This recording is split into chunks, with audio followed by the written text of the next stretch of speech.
kas yra meditacija, į tai, kas yra nematomas pasaulis, kas yra žmogaus antgamtinės savybės ir galimybės. Gilinausi maždaug daugiau negu 25 metus ir labai norisi iš tikrųjų pasidalinti savo įžvalgom. Prisistatysiu, kad visų pirma, tai aš pas sveikuolius papuoliau, norėdama sužinoti, kas yra meditacinis bėgimas. Iš ten gavau daug informacijos, kaip gyventi sveikai, kad fizinis kūnas būtų gyvas ir sveikas. Paskui susitikau savo gyvenimo kely deimantinio kelio budizmo. Lietuvoje yra to kelio praktikuotojų ir teko bendrauti, sužinoti apie tai, kas yra meditacija pagal budizmą, būtent tos linijos, ar ne. Na ir aišku, gyvename informacijos amžiuje, nenustojau domėtis ir internete, ir knygos, ir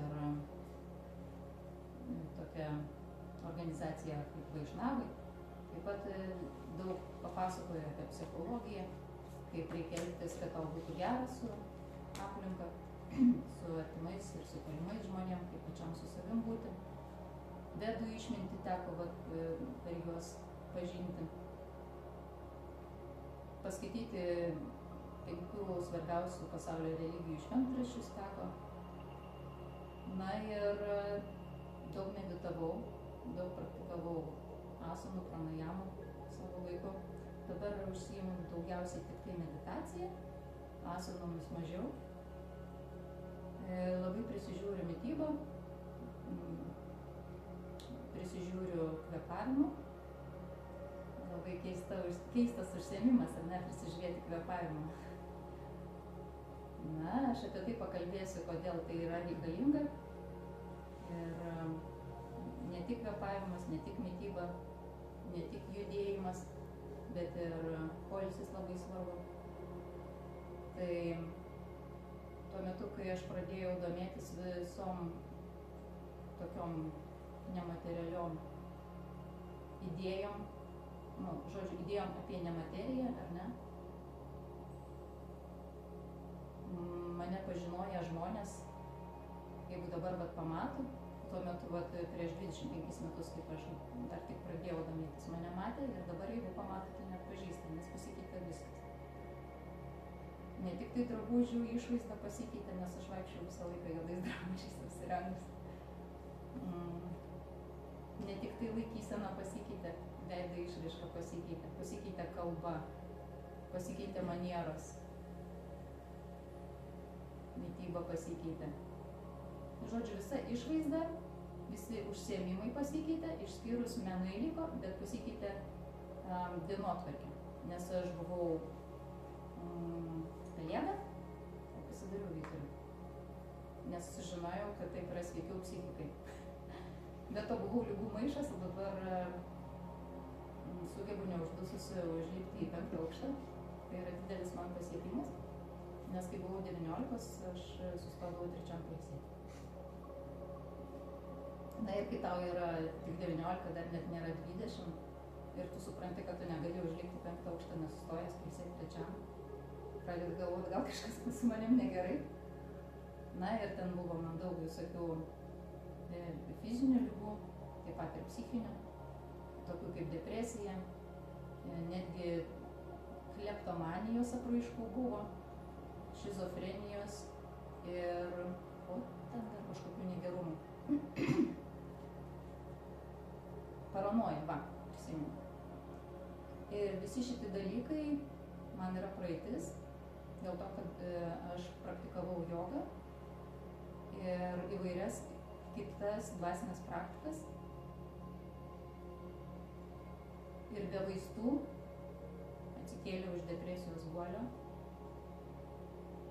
ir iš, kaip sakoma, iš ligoninių, iš poliklinikų, iš to lygio išėjau be vaistų, o grynai naudodama tas žinias, kurias gavau, kaip minėjau, iš tų žmonių,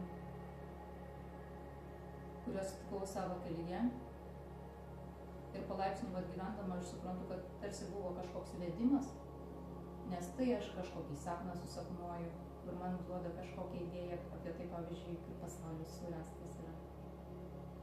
Tai aš gaunu kažkokį telefoninį skambutį, kur žmogus nečia pataikė ir girto žmogaus balsas, kaip pakeliu ragelį, būdama 16 metų, aš sakau, klausau, nes tada dar buvo tie rageliniai telefonai. Ir ten man nei labas, nei ką, tiesiog pasako žmogus girtas, jaučiasi, kad jau pagėręs ten tokiu balsu pasako. Žinok, meilė yra atsakymas į visus klausimus. Ir padeda ragelį, ir aš taip, ką? Dar vienas bajeris irgi. Kaune dar tada gyvenau. Atėjau į autobusų stotelę, tuo metu dar neturėjau automobilio. Ir autobusų stotelėje sėdi moteris, labai girta ir labai smirdinti. Ir maždaug 10 metrų nuo jos spindulių žmonės visi laukia autobuso, nes prie jos yra tiesiog neįmanoma būti. Ir aš stoviu atsirėmus į stulpą ir stebiu ją ir pati kaip dailininkė galvoju, nupiešti gražų žmogų gražiai yra labai paprasta, o nupiešti tokį žmogų gražiai, juk jis irgi yra Dievo kūrinys, juk jame irgi yra siela, dvasia, juk jis irgi yra žmogus. Ir aš taip galvodama žiūriu į tą moterį, o jinai taip atsirėmus į stiklą, čia butelis dar pastatytas, miega vadinamai, užsimerkusi nebūna. Ir jos veidą saulė šviečia. Ir jinai užsimerkusi pakreipia veidą į mane, atsimerkia, pakelia galvą ir sako, ir nužengė Kristus iš dangaus. Ir pasakė, vaikai, susirinkit trupinius nuo mano stalo. Vėl užsimerkė galvą, taip toliau mėgau. Aš taip ką? Kodėl aš tai turiu išgirsti? Man atvažiavo autobusas, aš lipau ir tokia visiškai. Kai manęs dabar žodžiu paklausė, ar tu tiki Dievą, aš sakau, ne, aš netikiu Dievu. Aš žinau, kad yra Dievas. Bet žodis Dievas man nereiškia religinio kažkokio tai ne religinė sąvoka man. Nes man Dievas yra visuma. Aš noriu iš karto prisistatyti, ne savo vardą ir pavardę, bet aš noriu prisistatyti, kad aš nesu religingas žmogus. Aš esu gal daugiau teosofė, man yra įdomu, ką sako kažkuri tai religija. Ir aš ne tai, kad esu tikintis žmogus, aš esu patiriantis žmogus. Aš esu mokslininko tipo žmogus, aš esu nagrinėjantis žmogus. Ir išnagrinėjusi supratau, kad labai svarbu vis dėlto tikėjimas. O mano matymu Dievas tai yra visuma. Kaip minėjau, perskaičiau keletą šventraščių ir pamačiau, kad visi jie apie tą patį. Visuose tuose šventraščiuose yra tam tikros etikos normos surašytos, kaip reikia žmonėms elgtis, kad būtų darna. Ir tik tiek. Religija buvo reikalinga tol, kol nebuvo etikos normų. Kad padėti sukontroliuoti visuomenę. Religija man yra gal daugiau politinė kažkokia tai apraiška. Ir kadangi iš visų tų religinių doktrinų aš supratau, kad Dievas yra visur, Dievas yra visada ir Dievas viską žino, aš padariau išvadas, kad Dievas yra visuma. Visa ko suma. Tai dabar jeigu paklausi, ar tu tiki, ar yra Dievas, tai tas pats klaustų, ar tu tiki visumą. Ar tu tiki, kad yra visuma? Čia tai yra tas pats, kaip paklausti, ar tu netiki, kad yra visuma. Kaip galima čia tikėti ar netikėti? Matai, kad egzistuoja visuma, paprasčiausiai patiri. Ir per 5 pojūčius ir savo 6 pojūtį, jeigu įjungi, ir jauti, kad yra kur kas daugiau, negu kad matosi girtis ir užsiuodžia ir galima paliesti, ar ne? Paragauti. Ir mano matymu, Dievo sąvoka žmogui reikalinga tik tais tam, kad per ją žmogus prieitų prie savo aukštesnių galių. Ir bent jau krikščionybėje yra parašyta, kad žmogus yra sukurtas pagal Dievo paveikslą. Ir čia ta religinė tokia tiesa man moksliškai analizuojančiam žmogui reiškia, kad mes tiesiog esame veikiami tų pačių principų, kaip ir veikiama yra visa visuma. Pavyzdžiui, toks tokį pritraukia. Pavyzdžiui, dualizmas. Pavyzdžiui, vienio pajautimas. Visi kosminiai dėsniai. Visi, pavyzdžiui, juodoji skylė iš kur atsiranda. Kada nors susimastėt? Juodoji skylė tai yra toj vietoj buvęs didelis kosminis kūnas, kažkokia planeta. Ir staigiai jisai sprogo ne į išorę, o į save. Staigiai padidėjo tankis ir pamažėjo apimtis šito kūno. Ir toj vietoj, kur jisai buvo, atsirado vadinamai tuštuma ir ta tuštuma traukė į save visus aplinkoje esančius kūnus. Ir tai mokslininkai vadina juodąja skyle. Ir tokių juodų skylių egzistuoja žmogaus gyvenime, kai tu, pavyzdžiui, buvai didelis egoistiškas, kaip man čia viskas svarbu, kaip aš esu svarbus, kaip man visko daug reikia, tu čia pasitrauk iš mano vietos. Ir tada staiga supranta, kad aš esu tik tai dalis visumos, kad kitas irgi lygiai toks pat svarbus kaip aš, kad jam irgi reikia vietos. Ir tada činkšt, susitraukia į tokį mažą paprastutį. Ir tada aplinkui save jisai sukuria tą vadinamą vakuumą, kas traukia iš aplinkos viską, visus. Ir paukšteliai, žvėreliai, vaikai ir žmonės, visi nori prie tokio pabūti žmogaus. Kuo mažesnis egoizmas pas žmogų, tuo jis yra patrauklesnis. Pastebėjot? Koks nors senelis ar močiutė, kur sako, ai, man jau nieko nebereikia, kaip gera turėjo pabūti. Ir kaip yra nemalonu būti prie to žmogaus, kuriam visko. Šitą tu netaip darai, tą netaip darai, o kodėl tas netaip? Juk man čia nepatogu. Norisi bėgti nuo tokių, taip? Reikia daug vietos egoistiškam žmogui. Ir vat egzistuoja tokie staigūs sprogimai į save, aš net apie tai esu eilėraštį parašiusi. Pat įdomu jums būtų tai eilėraštį. Žvaigždės sprogimas į save vadinasi.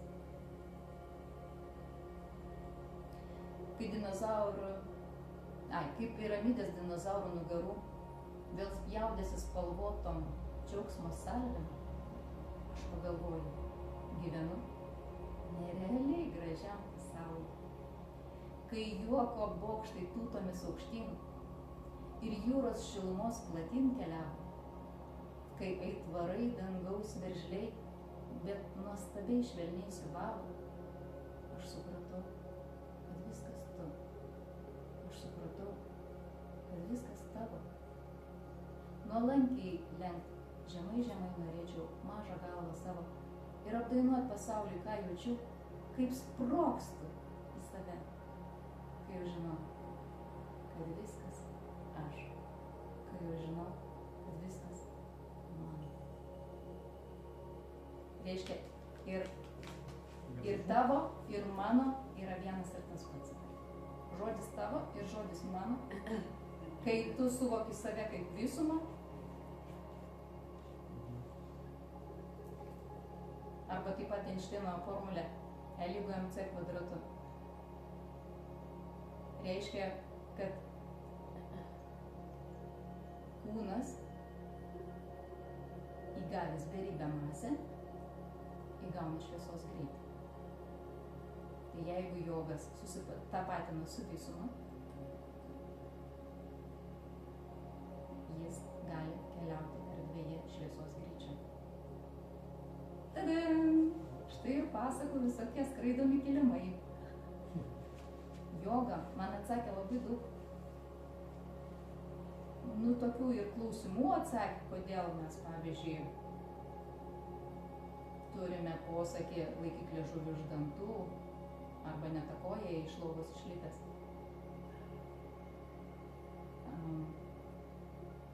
Dabar čia aš eksprompt varau, bet buvau kažkada tai susirašius, netgi kiek yra visokių tokių senovinių mūsų lietuvių posakių, kuriuos atsako joga. Nes kai pradėjau domėtis joga, bent jau vieną paaiškinsiu, laikyti liežuvį iš dantų dėl ko verta. Eina energetiniai kanalai, iš apačios į smegenis. Mūsų kaip žmonių pagrindinis reikalas yra pakelti pirmoji čakrai glūdinčią kosminę energiją. Kosminė reiškia viso kosmoso energiją. Mes esame iš tikrųjų tokie galingi. Bet ta energija, jinai tarsi miega, jinai tarsi laukia galimybės kilti į viršų. Tai pakelti tą energiją iki viršaus, iki viršūgalių. Nuo pat apačios, stuburo apačios, iki viršūgalių. Dėl to jogai ir tos kodukus taip nešioja. Nes apie tai. Ir čia karūnas dėl to karaliai dedasi. Nes jeigu tu jau savo pastangom nesugebi čia šitos čakros atverti, tu užsidedi brangakmenis, užsidedi tauriuosius metalus, kurie padeda išskleisti tą čakrą. Ir šita čakra vadinasi karūnos čakra. Labai įdomu. Tokių vat sutapimų, žinai, arba pavyzdžiui, kaip žmonės gali ten kažkurį tai laiką būti be oro, kažkurį laiką gali būti be vandens, be maisto, ar ne? Gali vaikščioti be drabužių snieguose labai ilgą laiką.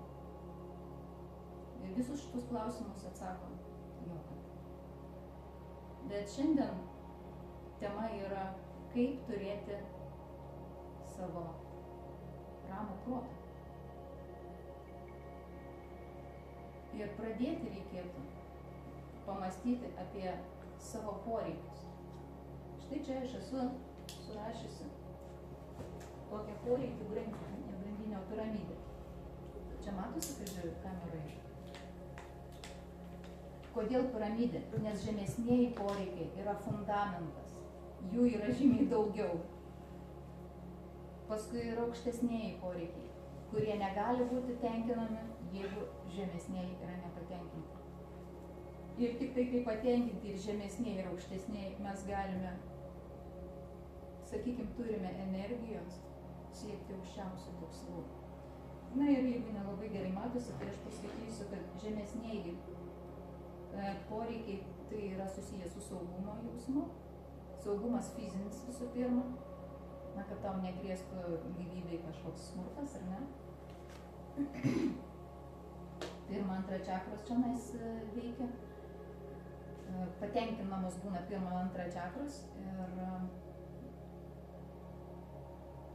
kas fiziniai poreikiai yra švara, tvarka, kvėpavimas, oras švarus, ar ne?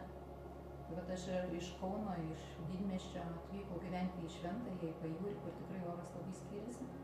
Ir apie orą, kuris įeina pas mane pro langą, irgi esu net eilėraštį parašius, kaip aš gerai nuo to jaučiuosi. Kaip ten man kosmosas atsiveria vien nuo to, kad aš įkvėpiu gryną orą. Taip,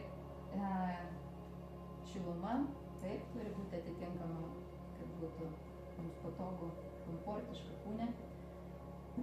Gaiva, kad būtų išvėdintos patalpos ar ne, arba kad tas oras būtų gaivus. Poilsis, kaip minėjau, supratau, kad reikia anksti eiti ilsėtis, taip kaip vaikus mėgdo, 8:30 jau pradėti eiti miegoti, tam, kad 9 jau miegotų, nes mūsų psichika ilsisi nuo 9 iki 12. Nuo 9 iki 12 nakties. O jeigu mes tada nebūnam atsijungę arba nemokam taip medituoti, kad visiškai atjungti savo psichiką, tai mes žmonės, kurie dirbam ne prie žagrės, o prie kompiuterio, mes alinam savo tą vargšę psichikę, kad paskui nesuprantam, dėl ko norisi kažkokių padaryti dalykėlių, ar kaip ratai, brodus, aš nežinau. Žodžiu, kažko norisi pavartoti, kad atsipalaiduoti, ne? Dažnai, kai manęs klausia, tu nevartoji jokių svaigalų, tai kaip tu atsipalaiduoji? Sakau, nu aš stengiuosi neįsitempti. Iš tikrųjų, tai yra tiesa, bet aišku, būna ir kad įsitempiu ir man padeda kvėpavimo pratimai, man padeda meditacijos, bet kartais, kai būni įsitempęs, tiesiog net nesugebi atsisėsti, kad pamedituoti. Tai aš tada tiesiog stovom arba gulom darau atitinkamus kvėpavimo pratimus, kurie mane tiesiog pakelia, suharmonizuoja ir tada aš galiu medituoti. Tai vat, nereikia tada jokių papildomų kažkokių tai priemonių, kad galėtum būti ramus, jeigu eini ilsėtis laiku. Tada dėl to miestuose baigia visi išprotėti. O kaime irgi jau panašus dalykai vyksta, bet dar šiek tiek mažiau, nes mažiau yra pramogų naktimis kaime. Nu, ten gali prie kompo sėdėti, jeigu nori, bet šiaip jau, nu, kur tu, ką tu veiksi. Bet vis dėlto patraukliausia žmogui tai yra eiti, susitikti su kitais žmonėmis, o miestuose tas vyksta klubuose, baruose, būtent naktimis, nes dienomis žmonės turi dirbti. Va taip mes esame alinami, arba patys save alinam, leidžiamės alinami, sakykim taip. Taip, tai poilsis, judėjimas, mityba ir šalinimas. Dabar, pavyzdžiui, įsivaizduokit, kaip jūs galėtumėt medituoti, ane? Būti labai geras, arba tapyti, arba groti, dainuoti, arba skaityti, kažką mokintis, jeigu norite tuliką. Dar jeigu valgyti nori, negali kažkurį laiką pakentėti. Bet jeigu norim į tualetą, mums niekas neįdomu. Čia geriausias toksai pavyzdys, kuris paaiškina, kodėl mums svarbu yra patenkinti tuos žemiausius poreikius, nes jie išties yra fundamentas visam kitam.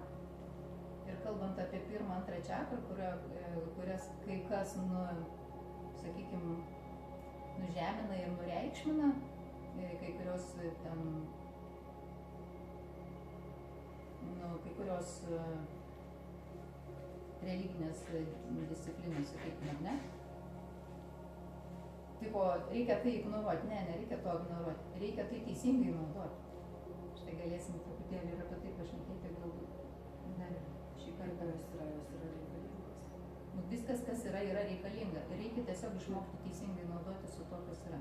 Šiandien kaip tik apie tai bus paskaita, nes kai mes padarysime visus kitus dalykus, ką aš čia jau po truputį paminėjau, dar galėsime panagrinėti daugiau paskui. Kai mes viską čia teisingai padarysim, tada mums natūraliai kils energija į aukštesnės čakras ir mes galėsime ir kurti, ir mąstyti, ir komunikuoti. Čia yra kūrybos ir komunikacijos čakra. Ne veltui balsas stygos yra toj vietoj. Ir mes daugiausiai komunikuojame per balsą, bet galim komunikuoti ir per akis, galim komunikuoti per meno kūrinius, kuriuos sukuri rankomis, arba kažkokiu muzikiniu instrumentu. Taip, arba per pastatas, pavyzdžiui, irgi yra architektūra ir yra meno kūrinys, per kurį galim komunikuoti su aplinka, išsakyti savo požiūrį į grožį, į, sakykime, kažkokias tai aktualijas tų dienų, kas yra reikalinga, atitinkami ir pastatai. Tai kūryba negali vykti, jeigu nėra fiziniai, fiziologiniai poreikiai patenkinti. Taip, ir kada yra patenkinti aukštesnieji poreikiai, tai yra patirti ryšį su aplinka ir jaustis reikalingu, va jau maždaug čia va šita va vieta. Yra trečia, ketvirta čakros. Valios čakra reiškia kažkaip tai komunikuoti su pasauliu, kiek pats save valdai, kiek kitus valdai, kiek tave valdo, kiek tu leidėsi valdomas, plius kiek tu kažką myli, kiek tave myli, čia visi tie santykiai. Ir penkta čakra tai komunikacija. Jau čia tos trys. Trečia, ketvirta ir penkta. Ir aukščiausieji tai yra tiesiog matymas ir tiesiog žinojimas. Šešta ir septinta čakros. Tai eina kalba apie dorovingumą, dvasingumą, čia lygybės ženklas turėtų būti dorovingumas ir dvasingumas. Bent jau man susidėliojo, kad tai yra apie tą patį, bet tai nėra religingumas. Taip, galima ir per religiją būti doru, bet galima ir per dorovės etikos normas būti doru. Mano tėvai, pavyzdžiui, nebuvo religingi, bet jie buvo labai dori žmonės. Tai šiais labai džiaugiuosi ir dėkoju, kad gimiau tokioj šeimoje. Jie buvo labai ir švarūs, ir kultūringi, ir neturėjo priklausomybių tokių, kaip ten standartinės kažkokios. Na, gal, jeigu priklausomybė, tai nuo darbo, labai darboholikai tokie. Norėjo labai daug materialių kažkokių tai pasiūlyti dovanų savo vaikams, nes patys turbūt vaikystėje nepritekliuje užaugę, tai labai stengiasi daryti, kaip sakoma, ką jau jie suprato geriausia dėl vaikų. Ir dvasinis tas poreikis, tai yra būti dvasingu tai yra poreikis iš tikrųjų. Bet žmonės kartais apie tai net nesusimąsto, kad gali būti toksai poreikis, nes jie tik tai šitus poreikius tenkina, o galbūt tik tai šitus. Ir dėl to yra posakis žemas lygis. Bet pirmą tą lygį reikia iš tikrųjų pasiekti, kad tu galėtum eiti toliau. Ir galutinė savęs realizacija, tai apie ką kalba joga, pagrindinis jogos ciklas ir yra negražiai atrodyti, turėti energijos ir, nežinau, mokėti siekti savo tikslų, turint koncentraciją, o būtent patirti ryšį su visuma. Visuma man per lygybės ženklą yra Dievas. Ir suvokus save, pradedi suvokti visumą. Patirdamas save, pradedi patirti visumą. Ir kuo tu labiau, giliau, betarpiškiau, subtiliau grimsti į save ir save išjauti, tuo labiau toks va paradoksas yra, tu pradedi jausti aplinką ir iki visumos patyrimų. Mano sąmonėje šiame gyvenime egzistavo tokie blyksniai, kad aš tą patyriau. Nesugalvojau, o patyriau. Ir tą būseną iš tikrųjų įmanoma ją aprašyti žodžiais palaima. Bet dabar aš, kai kažkas linki visiems laimės, aš linkiu palaimės. Tai va tas aukščiausias dvasinis tikslas. Ir dabar mes pasižiūrėsime, kaip pasiekti tą palaimą. Joga turi tokias žinias apie 5 jogos principus. Ir čia yra tie patys, kur mes ką tik panagrinėjom, žemiausiai tie tikslai, poreikiai. Tai yra maistas, kvėpavimas, poilsis, mąstymas ir judėjimas. Tobulas judėjimas pagal jogą yra asanos. Tobulas poilsis yra šavasana. Tada tu neužmiegi, bet esi visiškai atsipalaidavęs horizontalioj padėtyje. Tobulas kvėpavimas pranajama. Prana yra gyvybinė energija, o jama reiškia kontrolė. Kai tu kontroliuoji savo kvėpavimą ir tu pilnai pasisavini gyvybinę energiją iš oro. Maistas, tobulas maistas pagal jogus yra vegetarinis. Bet šiais laikais ir būtent Lietuvoje aš norėčiau išsiplėsti, kad nebūtinai vegetarinis, bent jau žmogui, kuris yra, sakykime, pradžioje, visur yra laipsniškumas, yra tam tikros pažinimo stadijos.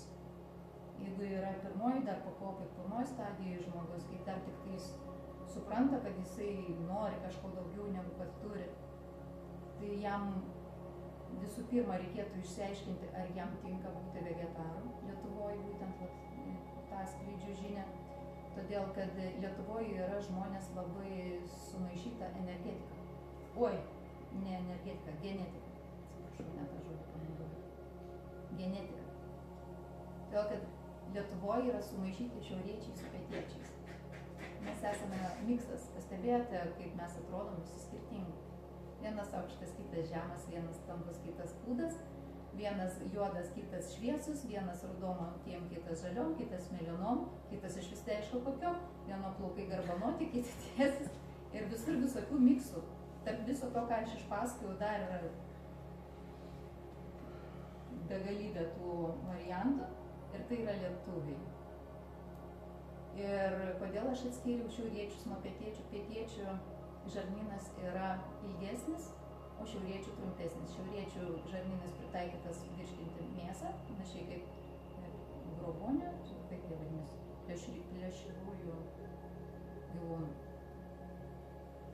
O pietiečių daugiau vegetarišką maistą virškinti skirtas žarnynas. Ir todėl pagal kraujo grupę reikėtų atpažinti, kokia tavo genetika yra vyraujanti. Ir pirma, antra grupė yra daugiau šiauriečiai, o trečia, ketvirta yra daugiau pietiečiai.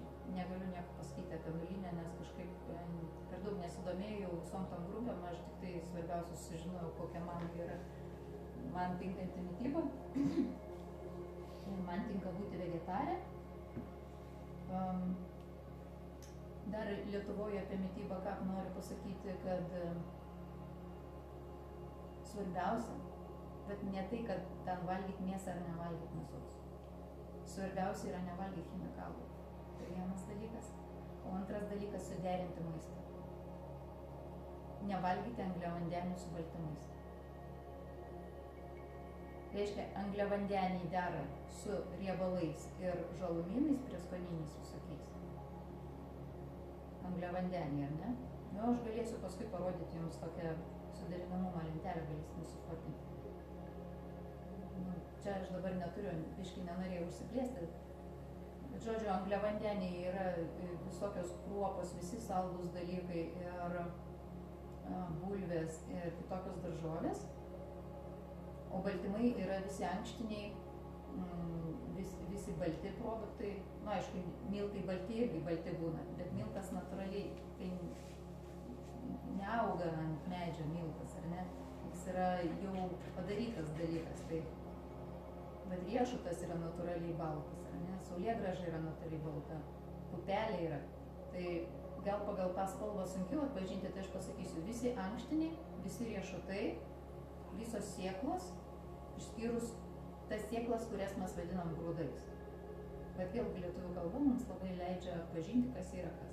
Jeigu mes sėklą vadinam grūdu, čia jau yra angliavandenis. Jeigu sėkla vadinasi sėkla, tai reiškia yra baltymas. Na ir kiaušinis labai įdomus variantas, jisai turi ir angliavandenį, ir baltymą, nes trinys yra angliavandenis, o baltymas yra baltymas, taip ir sakom, nes, ar ne? Tai realiai kiaušinis pats su savim nedera. Kodėl aš akcentuoju tą suderinamumą? Nes kai suderintą maistą pradėjau valgyti, man nustojo kilti rūgštis, refliuksas nustojo būti ir susitvarkė burnos ertmės visokie reikalai, nes buvo ir uždegimai, kaip ten vadinasi, burnos ertmės uždegimas, kada atsiranda žaizdos, stomatitas. Tai va, vos tik tai suvalgau chemikaluotą kažkokį maistą, man vėl atsiranda žaizda. Tiesiog, staigiai. Ir aš labai aiškiai galėjau suprasti, kas yra chemikaluota. Ir atėjo laikas, aš pradėjau tiesiog pasižiūrėjusi, suprasti, bet čia yra chemikaluota, ar čia nėra chemikaluota šitas maisto produktas. Tokia intuicija tarsi išsivysto, nes kai daug metų ir labai jautriai organizmas reaguoja į tai, ką aš įdedu į burną, jau per atstumą pradedu suprasti, ką man dėti, o ko nedėti burną. Tai va, apie tą maistą, sakyčiau, tokį akcentą dėčiau. Pirmoj pradžioj gali būti taip, kad žmogus ir valgo mėsą, bet aišku, geriau jos nevalgyti kasdien. Galbūt mūsų protėviai, bet bent jau Lietuvoje, tai ir nevalgė kasdien mėsos. Vasarą tai ypatingai valgydavo daugiau augalinės kilmės produktus. Aliejus mes neturėjom, bet tai buvo augalinės kilmės produktai ir sviestas. O pavyzdžiui, žiemą tik tai sveidavo jau mėsa, kai jau nebėra jokių ten daržovių, pavyzdžiui. Dar išsiplėsiu truputėlį, kad supratau, kodėl mes esame įpratę valgyti bulvę su mėsa, nes vadinami liaudiškais mūsų receptais tai yra bulviniai blynai, žemaičių blynai, tosgi cepelinai, ar ne, viskas iš bulvių ir dar su mėsa. Jeigu šiaip mėsos neįdėdi, tai spirgučių ten nereikia uždėti. O šičia yra negeras derinys, ar ne? Kodėl mes turim tokius patiekalus? Ogi todėl, kad dar prieš 200 metų čionais augo ne bulvės, o griežčiai. Žinot tokius griežčius? Tokios ropės. Baltos ropės, balti tokie brokai, sėtiniai dar vadinasi. Žemaitijoje iki šiol yra ūkininkų, kurie juos augina, jos sėja. Ne daigelį pasodina, bet sėja grinai kaip kokius kviečius, dėl to ir vadinasi sėtiniai. Ir užaugo didelės tokios ropės ir jos tinka valgyti su mėsa. Ir tikėtina, kad va, ta brokas irgi tinka su mėsa, morga tinka su mėsa. O bulvė netinka. Svogūnas, pavyzdžiui, tinka irgi žemėje auga, ne? Koks skonis yra to panašus į bulvę? Ne, jis yra panašus į ridiką. baltas ridikas didelis. Jo, toksai gaivus. Jų nereikia net virti, kepti, jis yra labai skanus žalias. Jie apvalūs yra ar tokie pailgi? Pailgi. Pailgi. Jo. Tokie kaip burokas, grinai kaip burokas, tik baltas ir biškai didesnis negu kad standartiškai burokai. Tai va, tai dėl to mes va, bulvės su mėsa turim, o iš tikrųjų bulvės tai tik prieš porą šimtų metų atėjo į mūsų. Tai va tiek grubiai apie maistą, ar ne? Šiandien kvėpavimas. Nu, jeigu nedarom tų pranajamų, tai bent jau stenkimės iškvėpti ilgiau negu kad įkvėpiam. Būtent laiko atžvilgiu ilgiau. Galim dabar pabandyti įkvėpiam ir iškvėpiam. Ir per nosytę visą laiką kvėpuoti.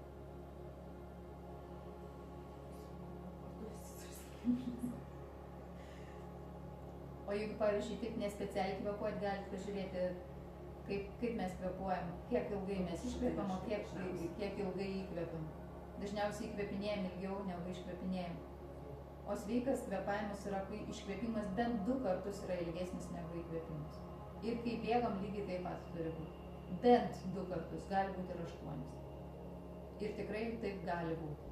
Ir man taip vyksta, ir man taip yra gera ir normalu. Ir aš taip labai gerai pailsiu. O geriausiai pasiilsiu, kai išvis nekvėpuoju. Nu, tiek, kiek aš galiu nekvėpuoti, tiek, va taip pagiliai pakvėpuoju, kaip manoma, ramiau, ir žiūrėk, visai nebesinori kvėpuoti. Kvėpimas aktyvina net pulsą kelia, o iškvėpimas visą nervų sistemą, visą kūną ramina, jungia. Taip.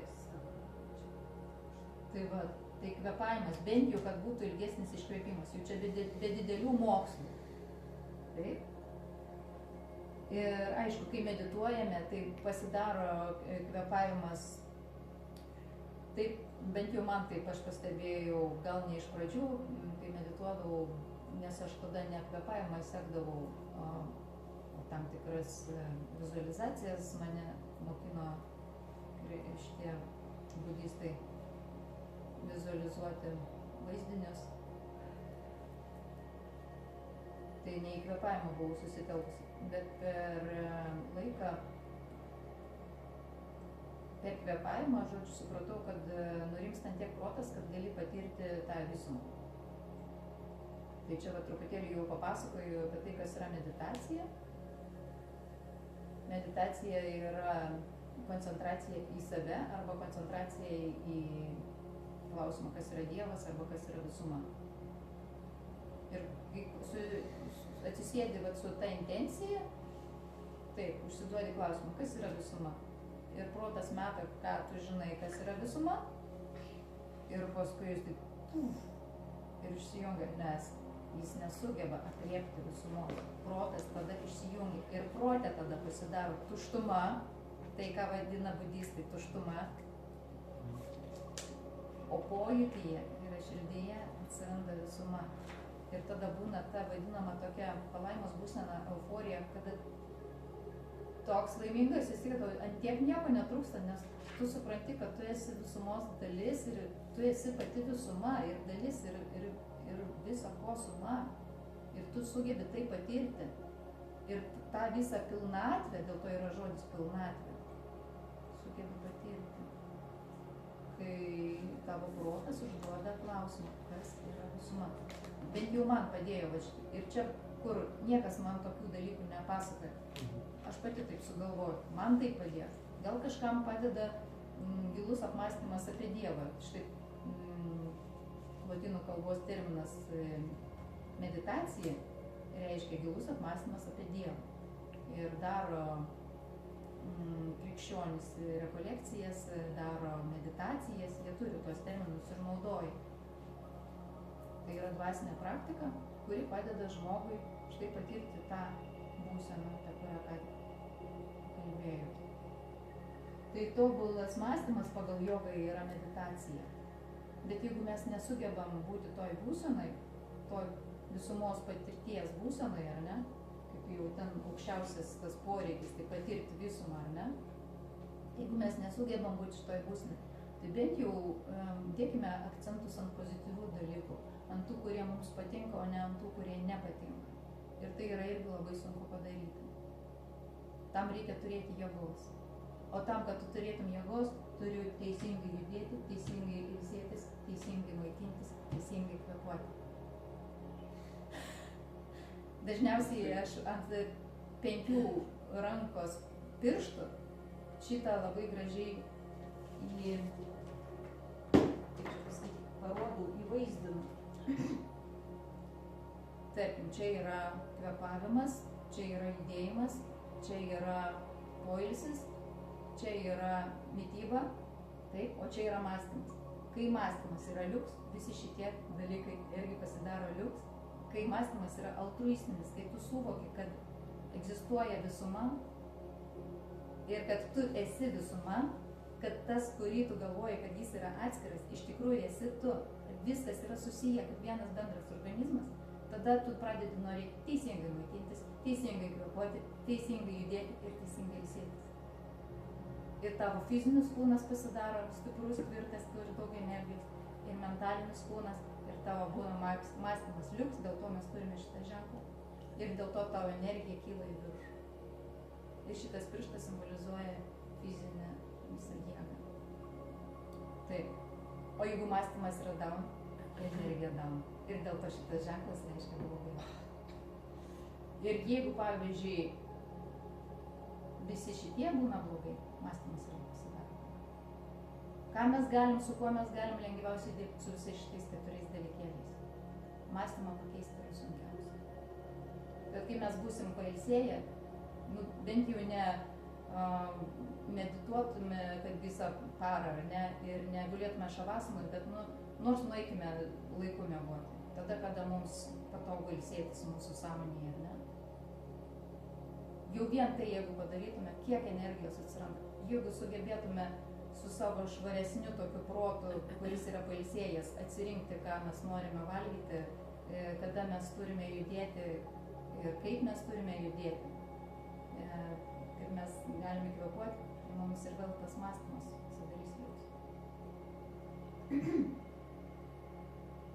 Apie judėjimą dar noriu pasakyti, kad mums reikėtų judėti ne vien tik į priekį, ne vien tik sėdėti ir ne vien tik tai gulėti. Mums reikia judėti atgal, mums reikia būti žemyn galva, ką daro asanos. Nebūtinai asanos. Jeigu tu esi toks sustingęs, kad jeigu tu būsi ant, kaip čia pasakyti, žemyn galva, tarkim, ar širšasanui, tai yra stovėjimas ant galvos, ar žvakiai, ar ten kokioj plūgė, tai tu jauti, kad sulūši, jeigu taip darysi. Tai nedaryk. Eik geriau ant turniko pasikabink žemyn galvą už kojų ar kažkaip. Galų gale ant rankų pabūt pasikabinus, kad stuburas išsitemptų, irgi labai sveika. Taip pat judėti atbulom, judėti iš šono, lankstytis visas pusės, taip kaip vaikai juda. Vaikai iki 5, dar iki 10 metų maždaug taip juda. O paskui sustingsta ir tampa suaugę. Vėlgi štai atsako lietuvių kalba mums į šitą. Ir gal kol kas tada darom pertraukėlę. Tadam! Tęsim po 5.